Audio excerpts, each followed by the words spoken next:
We are wondering what is happening to the world.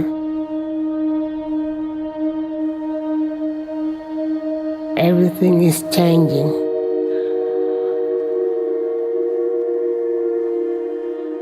The very idea of human being some sort of natural concept is really going to change. Our bodies will be so high-tech, we won't be able to really distinguish between what's natural and what's artificial. Inside our own heads is the most complex arrangement of matter in the known universe. You might ask yourself, can we get to be superhumans?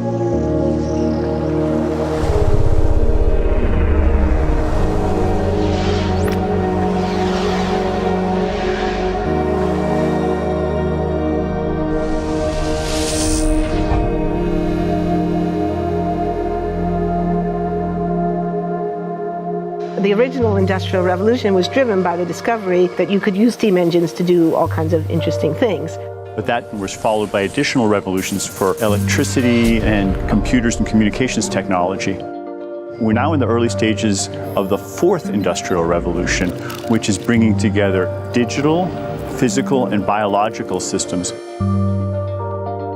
One of the features of this fourth Industrial Revolution is that it doesn't change what we are doing, but it changes us.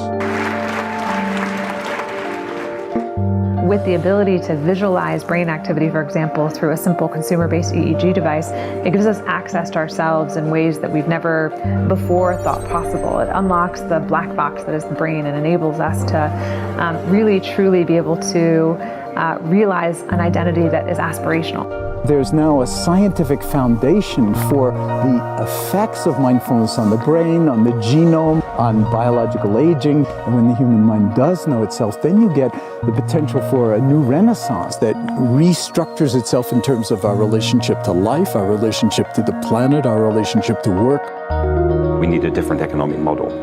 And by that I don't mean capitalism versus communism. What I'm talking about is a shift in the system along the lines of the two big changes that happened in the 20th century, Keynesianism, with a much greater focus on health and education and the role of government working with business, and then a reaction against that in late century to neoliberalism, where the focus was on free markets, freedom of the individual, and getting governments out of the way. We need a shift to a new system that will allow us to meet the basic needs of every human on the planet, that will live within planetary means, that will be fairer, and that will be focused as its key goal, not on growth per se, but on maximizing human well-being. And history tells us that a values shift is triggered by creation of a new story about how we want to live. I see the circular economy as something which fits very closely with mankind's goal to be innovative and creative and to always progress. We can use asset tracking, we can use IT, we can use 3D printing to enable this different economic model to recover materials, feed them back into the economy, and really to decouple growth from the resource constraints we have. The reason we live in cities is not different today than it was 10,000 years ago. Even if we have got networks connecting us, we still want to have places where we meet in person. So this means the place where we work and the place where we live are much closer to each other, a city where we don't need to have big supply chains in order to produce things, where many things can be sourced locally thanks to 3D printing and robotics. So if we're able to do something to transform cities, to make them more efficient, then the impact can be huge. Think about the prospect of getting rid of plastics. We must not only be inspired or informed by nature, but actually use natural organisms with which to design products and building parts. Only instead of varying material properties, we're varying biological functionality. Design is critical today because it's the first signal of human intention. So the question of adding quality to quantity, it isn't a matter of simply circulating things that are potentially toxic. It's circulating things that are safe and healthy for all generations. So the goal is no longer, I want to be less bad, less monotonous, less unsafe, less unjust. It's really about a diverse, safe, healthy, and just world with clean air, clean water, clean soil, clean energy. Together we are fighting to preserve our fragile climate from irreversible damage and devastation of unthinkable proportions.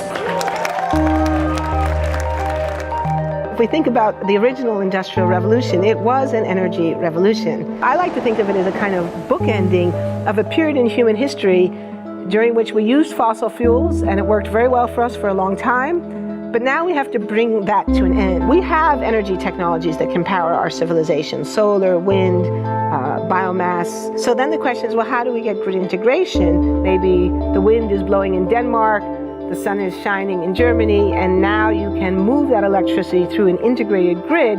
You can supply energy to everyone who needs it, and you can supply energy at all times.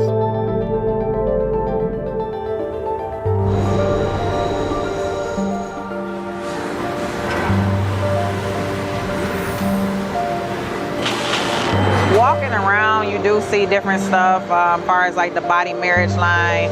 They use a lot of things that help them lift up and move things to the car. You just sit there and, you know, program something, and it has its own set mind to go ahead and do everything. And then as humans, we just come in and take the extra steps to help the technology.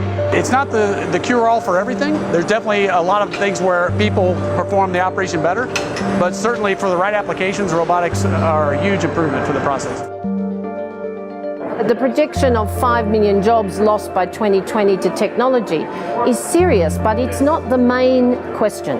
Construction, manufacturing, services, public health and education, these industries will still exist. The main question is, what will be the future of work? How will we define work? How will we share the wealth? From the viewpoint of the labor or jobs, now we really need new education or new training. We're working with a World in Motion and First Robotics, trying to encourage students from 3rd grade all the way up through the end of high school. We had students make sailboats, and then we had them race them, and so they could see how quickly they could move. And they immediately went back and started to say, oh, I saw what happened, I'm going to go change this or that. And that was 3rd graders. I just given a prize to a kid of 18 years old that has discovered something really very, very unique. Came up with how to get better productivity and better yields for seeds of corn. And so he basically came with the idea that if you would perforate these seeds, you would get more food. And you think about it and say, but he didn't go to university. So how does he get all that knowledge?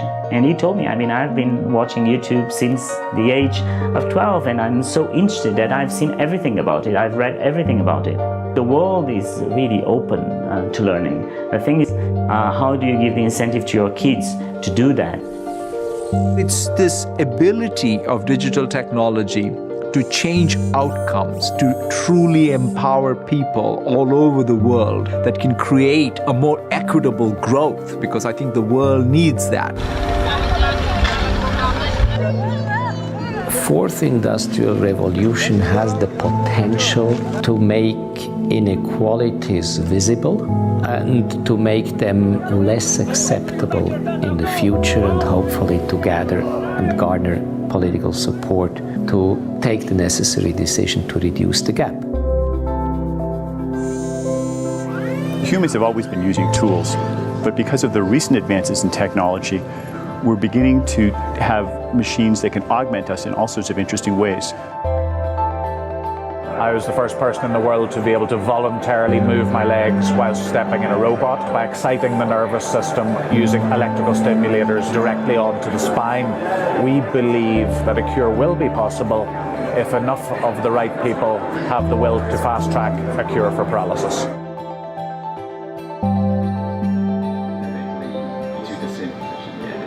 We take two things from the patient. First, we take a three-dimensional X-ray and we extract the three-dimensional data out of that so we can make a perfectly shaped puzzle piece. And then we also take a sample of fat tissue from the patient so that we can extract the stem cells out of those. And we use those stem cells with this three-dimensional scaffold that we fabricate, and after 3 weeks we have a piece of living bone that's ready for implantation.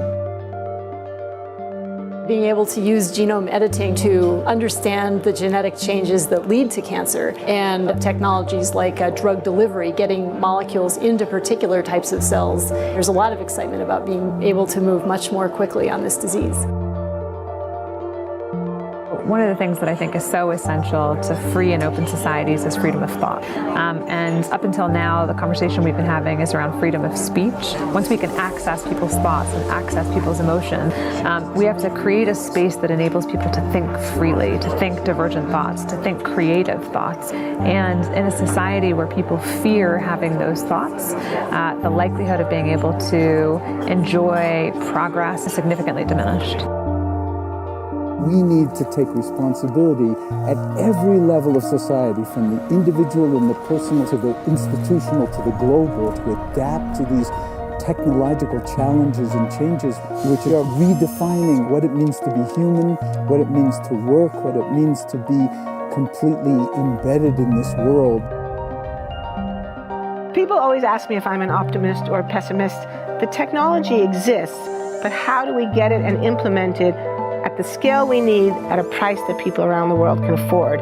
Even though we have everyday problems we have to solve, we have to find a way to lay the foundations for the innovations of tomorrow.